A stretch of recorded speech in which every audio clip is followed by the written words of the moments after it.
Hey guys, welcome back to my channel. I know it's been a while. I have a sweet little munchkin in my arms, and there's a lot of things that I want to catch you guys up on.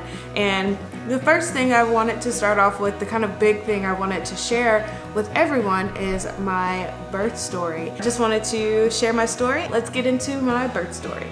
Overall, I had a very smooth pregnancy for the most part.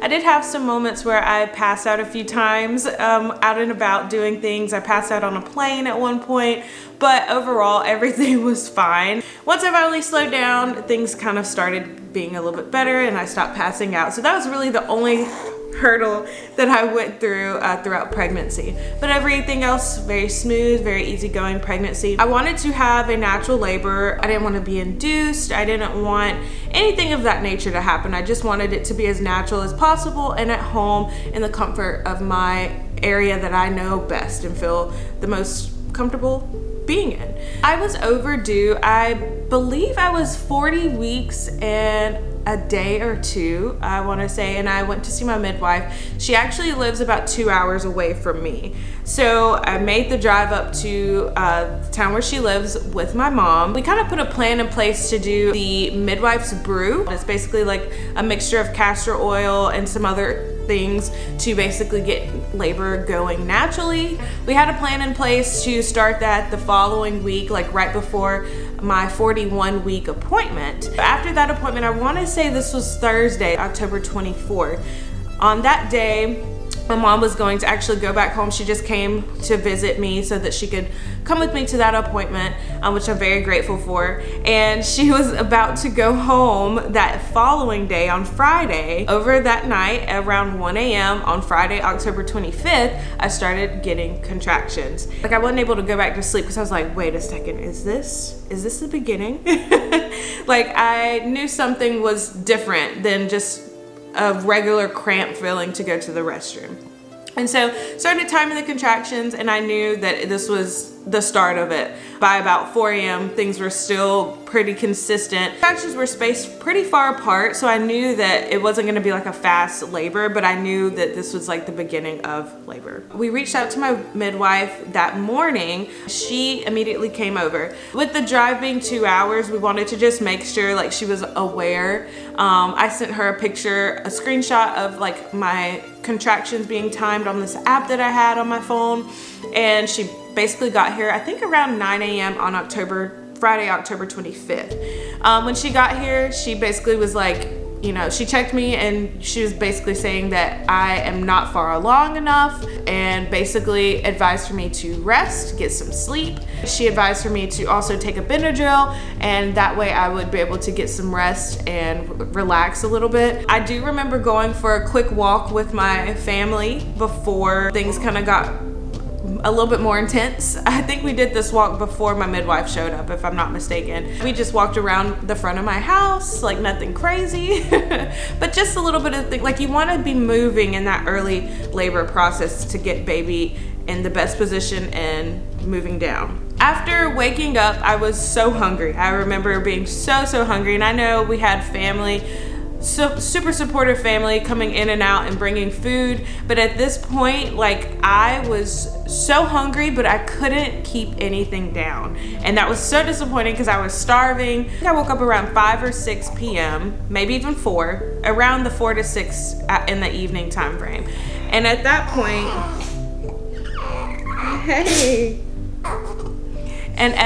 point, you know, I knew things had started progressing while I was asleep, and I definitely felt a lot of intensity in my contractions, and my contractions were closer together in time. So I knew that things had definitely progressed while I was sleeping. My dog is over here having a field day on the couch. So if you hear that sound, that's what that is. Hey, baby. I was doing a lot of hydrotherapy to get through the contractions. I took a shower. I took a lot of baths. I think I got in the bathtub about 2 or 3 times just to get through some of those contractions. Highly recommend, even if you don't plan to have a water birth or want to have a water birth, I highly recommend sitting in the in your bathtub or taking a warm shower to kind of get through and relieve some of that intensity in the contractions. I did lose my mucus plug, and at that point I knew that it was time.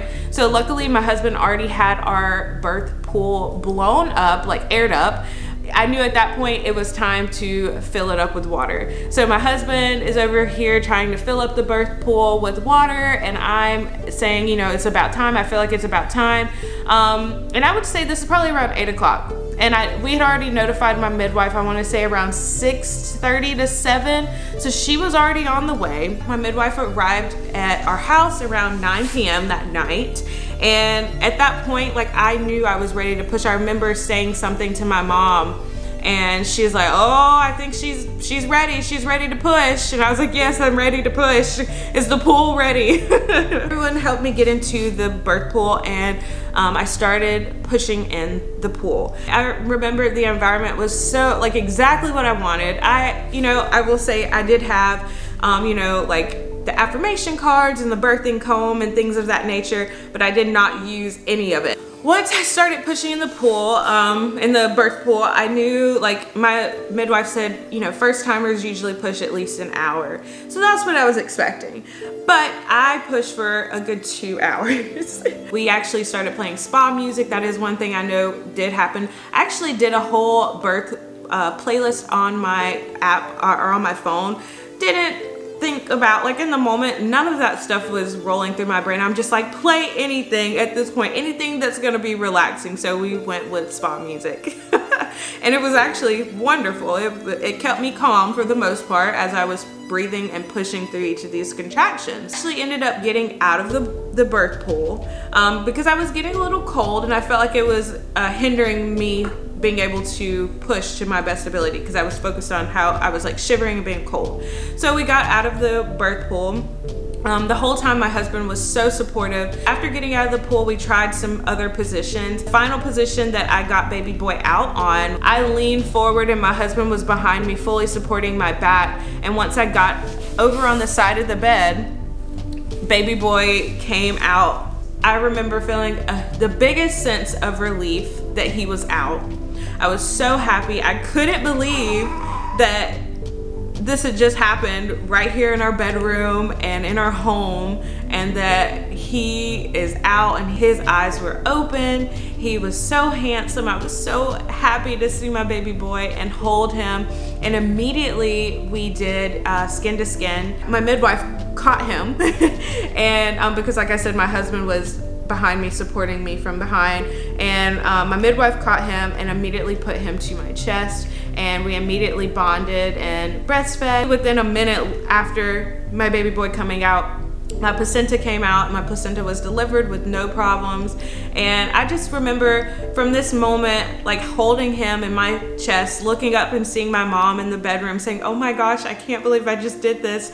Unmedicated at home, and it was a success. Like, I was just, like, so mesmerized by this beautiful human that I just birthed at home. Like, I was so mesmerized by him and so grateful and thankful. Looking up at my mom, seeing her, and then my husband being right behind me, supporting me as everything had just literally came out and happened right there in our bedroom. And just getting to hold our baby boy and have a long moment together. Of course, we did delayed cord clamping, which is something that I really wanted to do, but I didn't realize the impact that it would have. I remember holding my baby boy and feeling the cord, like, beating, and I was just like, wow, like, it was a feeling that I never thought that I would feel. Seeing your beautiful human being come out of you and feeling what was giving him life while he was inside of my womb, and now that he is here on this earth, just feeling that cord beat like a heartbeat. It was such an amazing experience. And knowing that I did it unmedicated and that I did it at home, that entire experience that I just described was so worth it, and it was such a beautiful thing. And what I told myself before going into labor, and just to kind of prepare, because it's basically like anyone can labor and have a baby naturally. Like, I truly and wholeheartedly believe that, because it's more of a mind thing. Like, you just have to train your mind and say positive affirmations and let yourself know that you can do this and that you will make it through. And this is temporary. This is not forever. Soon you will see your baby, and all of this will lead to you meeting your baby. Like, that is what is so beautiful in this. And when I saw him for the first time, that's exactly what I was saying to myself. Like, you did this. I'm so proud of you. All those things that you were telling yourself worked, and you made it through. And now you have the most beautiful gift right here in front of you that you'll, like, nothing will ever be better than this moment. I am a first-time mom, so I did not have any other experience of, like, what do contractions feel like, or what is it like to have a birth or to labor in the hospital, or have your baby in the hospital. Like, I had nothing to compare to. So that was something else that I was using to my advantage and telling myself, you don't know what to expect, so you're just gonna be fully in this moment and present in this moment of birthing and laboring at home.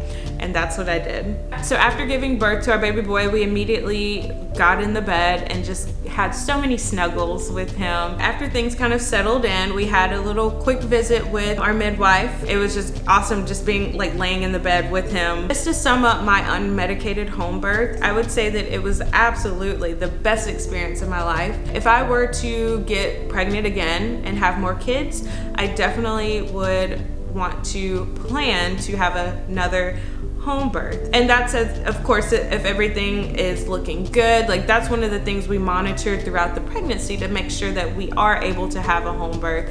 And I'm so thankful and grateful that I did. And I definitely want to be someone who encourages others to pursue that if that is something that they want to do, and just know that you can do it. You just have to put your mind to it.